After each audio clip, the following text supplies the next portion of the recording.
Assalamualaikum warahmatullahi wabarakatuh. Apa kabar sahabat? Pada hari ini saya akan memenuhi request dari teman-teman asal yang meminta untuk dibuatkan contoh sambutan ketika menjenguk sahabat yang akan melaksanakan ibadah umroh atau haji. Seperti apa? Langsung saja kita simak bersama-sama berikut ini. Baik, kita mulai. Assalamualaikum warahmatullahi wabarakatuh. Bismillah, hamdan syukran lillah, assalatu wassalamu ala rasulillah, la haula wa la quwata illa billah, amma ba'du. Nun mugi rahayu saha winantu sagunging karaharjan kajiwa lan kasarira wonten ngarsa kula dalasan panjenengan sedaya. Wonten ngarsanipun para pepunden, para kiai, para sepuh sepuh aji sepuh ingkang satu kinabekten, miruganipun panjenenganipun Bapak Abdullah sekalian garwa ingkang satu bagya mulya, boten kathah lumpen sedaya rencang para rawuh kakung mewah putri ingkang satu kinurmatan. Kalulungan kula matur wonten ngarsa panjenengan sedaya saperlu gempil kamardikan panjenengan ingkang katemben wawan pangandikan.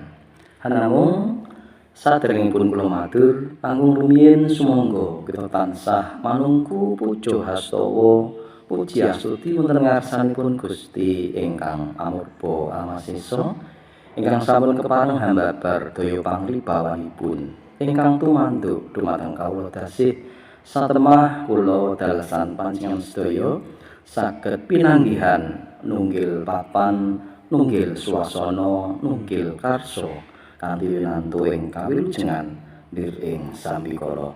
Pramila pantes lamun to kawijil kanthi kalimah tahmid sesarengan kula dherekaken alhamdulillahirabbil alamin. Shalawat salam mugi tansah kunjuk katur wonten ngarsanipun titah linangkung ingkang dados panutan lan patuladan kula dalasan panjenengan sedaya satriya pinilih sekaring bawana mestikaning jagat Nabi Agung Muhammad Rasulillah sallallahu alaihi wasallam ingkang kita antu-antu syafaatipun wiwit saklebeting gesang dumugi ing yaumil kiamah. Sumangga sesarengan ngetingalaken mahabbah kita dhateng Kanjeng Rasul kanthi maos selawat sesarengan kula dherekaken Allahumma sholli ala sayyidina Muhammad wa ala ali sayyidina Muhammad. Para rawuh ingkang satu kinurmatan, kula ingkang kapitedhan pinangka sesule ngatur saking sedaya rencang kepareng matur pilih kula sarombongan marasuwan ngabiyantara wonten ngarsa Bapak Abdullah sakluwarga ingkang sepisan kanthi nedya silaturahim hangraketaken pasderekan ing antawisipun keluarga ageng Madrasah Ibtidaiyah Demak. Mugi-mugi saestu panggihan punika tansah pikantuk ridhanipun Allah Subhanahu wa taala. Tapi kalipun kula sarencang nderek bingah awit panjenenganipun Bapak Abdullah sekalian garwa badhe nindakaken ibadah umroh wonten ing tanah suci Mekah Madinah. Kaping tiganipun kula sarencang sowan mboten mbeta punapa-punapa. Hanamung saged nderek dedonga mugi saestu lampahipun Bapak Abdullah sekalian garwa ingkang badhe nindakaken ibadah umroh wonten ing tanah suci tansah dipun paringi gangsal lancar mboten wonten rebeda punapa.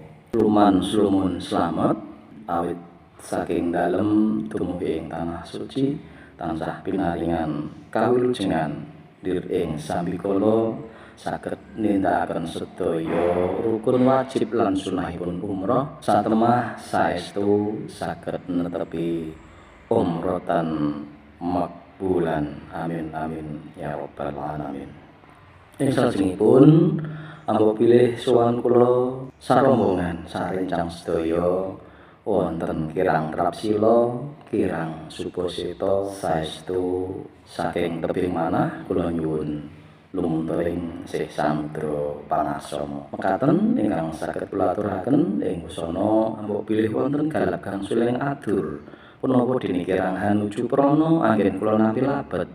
Kula hanglenggana kiranging seserapan saha kirang pana dumateng wewatoning para pinasis ing nglih basa tuwin sastra. Pramila kula nyuwun lumunturing sih samudra pangaksama. Akhirul kalam wallahul muwaffiq ila aqwamit thoriq. Wassalamualaikum warahmatullahi wabarakatuh. Nuwun.